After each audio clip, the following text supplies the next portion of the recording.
श्रीमद् भागवत गीता अध्याय 3।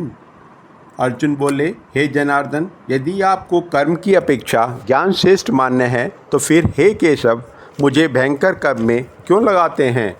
आप मिले हुए से वचनों से मेरी बुद्धि को मानो मोहित कर रहे हैं, इसलिए उस एक बात को निश्चित करके कहिए जिससे मैं कल्याण को प्राप्त हूँ। श्री भगवान बोले, हे निष्पाप, इस लोक में दो प्रकार की निष्ठा मेरे द्वारा पहले कही गई हैं। उनमें से सांख्य योगियों की निष्ठा तो ज्ञान योग से और योगियों की निष्ठा कर्म योग से होती है।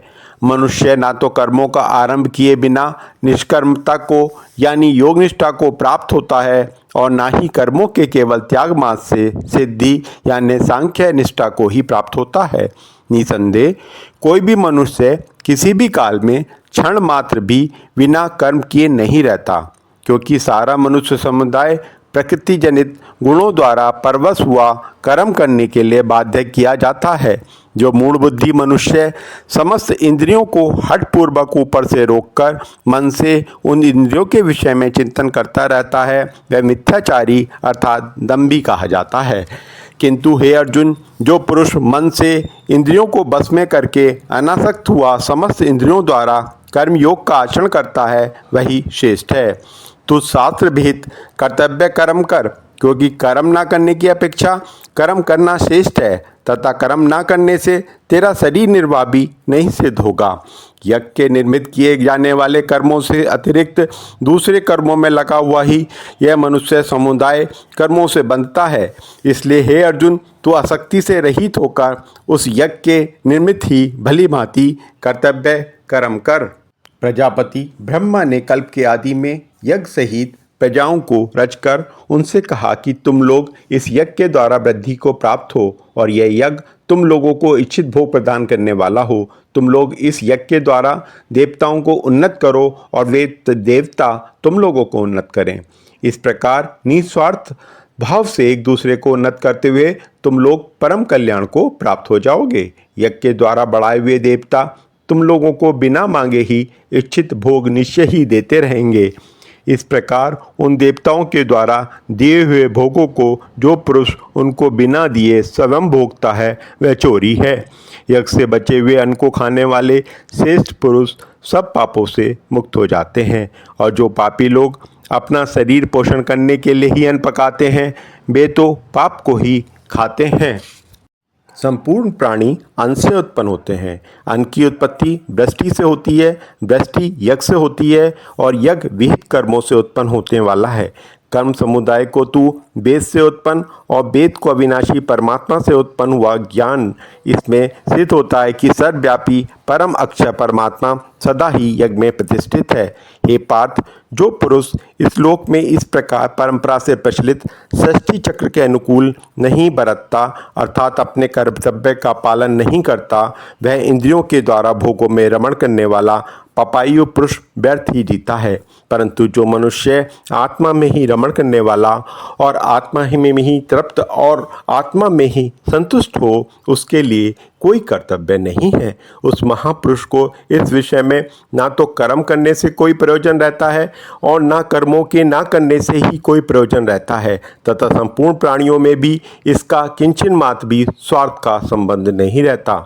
इसलिए तू निरंतर आसक्ति से रहित होकर सदा कर्तव्य कर्म को भली भांति करता रहे, क्योंकि आसक्ति से रहित होकर कर्म करता हुआ मनुष्य परमात्मा को प्राप्त हो जाता है। जन का आदि ज्ञानी जन भी आसक्ति रहित कर्म द्वारा ही परम सिद्धि को प्राप्त हुए थे। इसलिए तथा लोक संग्रह को देखते हुए भी तू कर्म करने का ही योग्य है, अर्थात तुझे कर्म करना ही उचित है। शेष पुरुष जो जो आचरण करता है, अन्य पुरुष भी वैसा वैसा ही आचरण करते हैं। वे जो कुछ प्रमाण कर देता है, समस्त मनुष्य समुदाय उसी के अनुसार बरतने लग जाता है। हे अर्जुन, मुझे इन तीन लोकों में ना तो कुछ कर्तव्य है और ना ही कोई भी प्राप्त करने योग्य वस्तु अप्राप्त है, तो भी मैं कर्म में ही बरतता हूँ। क्योंकि हे पार्थ, यदि कदाचित मैं सावधान होकर कर्मों में ना बरतूं तो बड़ी हानि हो जाए, क्योंकि मनुष्य सब प्रकार से मेरे मार्ग का ही अनुसरण करते हैं। इसलिए यदि मैं कर्म ना करूं तो ये सब मनुष्य नष्ट भ्रष्ट हो जाएं और मैं संकरता का करने वाला हूं तथा इस समस्त प्रजा को नष्ट करने वाला बनूं। हे भारत, कर्म में आसक्त हुए अज्ञानी जन जिस प्रकार कर्म करते हैं, आसक्ति रहित विद्वान भी लोक संग्रह करना चाहता हुआ उसी प्रकार कर्म करे। परमात्मा के स्वरूप में अटल स्थित हुए ज्ञानी पुरुष को चाहिए कि वह शास्त्र विहित कर्मों में आसक्ति वाले अज्ञानियों की बुद्धि में भ्रम अर्थात कर्मों में अश्रद्धा उत्पन्न न करे, किंतु स्वयं शास्त्र विहित समस्त कर्म भली भांति करता हुआ उनसे भी वैसा ही करवाए।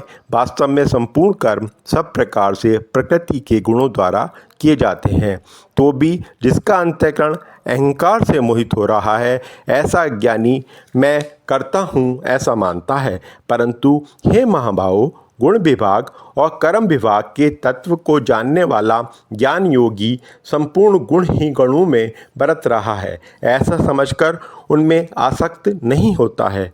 प्रकृति के गुणों से अत्यंत मोहित हुए मनुष्य गुणों में और कर्मों में आसक्त रहते हैं और उन पूर्णतः ना समझने वाले मंदबुद्धि अज्ञानियों को पूर्णतया जानने वाला ज्ञानी विचलित ना करे। मुझ अंतर्यामी परमात्मा में लगे हुए चित्त द्वारा संपूर्ण कर्मों को मुझ में अर्पण करके आशा रहित, ममता रहित और संताप रहित होकर युद्ध कर। जो कोई मनुष्य दोष दृष्टि से रहित और श्रद्धा युक्त होकर मेरे इस मत का सदा अनुसरण करते हैं, वे भी संपूर्ण कर्मों से छूट जाते हैं। परंतु जो मनुष्य मुझ में दोषारोपण करते हुए मेरे इस मत के अनुसार नहीं चलते हैं, उन मूर्खों को तू संपूर्ण ज्ञानों में मोहित और नष्ट हुए ही समझ। सभी प्राणी प्रकृति को प्राप्त होते हैं, अर्थात अपने स्वभाव के परवश हुए कर्म करते हैं। ज्ञानवान भी अपनी प्रकृति के अनुसार चेष्टा करता है, फिर भी इसमें किसी का हट क्या होगा। इंद्रिय के अर्थ में अर्थात प्रत्येक इंद्रिय के विषय में राग और द्वेष छिपे हुए स्थित हैं। मनुष्य को उन दोनों के वश में नहीं होना चाहिए, क्योंकि वे दोनों ही इसके कल्याण मार्ग में विघ्न करने वाले महान शत्रु हैं। अच्छी प्रकार आचरण में लाए हुए दूसरे के धर्म से गुण रहित भी अपना धर्म अति उत्तम है। अपने धर्म में तो मरने वाला भी कल्याणकारक है और दूसरे का धर्म भय को देने वाला है।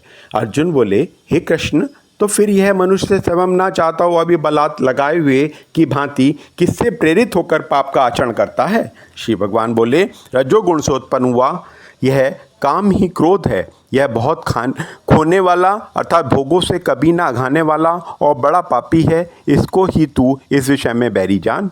जिस प्रकार धुएं से अग्नि और मैल से दर्पण ढका जाता है तथा जिस प्रकार जेड़ से गर्भ ढका जाता है, वैसे ही उस काम के द्वारा यह ज्ञान ढका रहता है। और हे अर्जुन, इस अग्नि के समान कभी ना पूर्ण होने वाले काम रूप ज्ञानियों के नित्य बैरी के द्वारा मनुष्य का ज्ञान ढका हुआ है। इंद्रिय, मन और बुद्धि ये सब इसके वासस्थान कहे जाते हैं। यह काम इन मन, बुद्धि और इंद्रियों के द्वारा ही ज्ञान को आच्छादित करके जीवात्मा को मोहित करता है। इसलिए हे अर्जुन, तू पहले इंद्रियों को बस में करके इस ज्ञान और विज्ञान का नाश करने वाले महान पापी काम को अवश्य ही बलपूर्वक मार डाल। इंद्रियों को स्थूल शरीर से पर यानी श्रेष्ठ, बलवान और सूक्ष्म कहते हैं। इन इंद्रियों से परे मन है, मन से भी परे बुद्धि है और जो बुद्धि से भी अत्यंत परे है वह आत्मा है। इस प्रकार बुद्धि से परे अर्थात सूक्ष्म, बलवान और अत्यंत श्रेष्ठ आत्मा को जानकर और बुद्धि के द्वारा मन को वश में करके हे महाभाव, तो इस काम रूप दुर्जय शत्रु को मार डाल। तृतीय अध्याय समाप्त।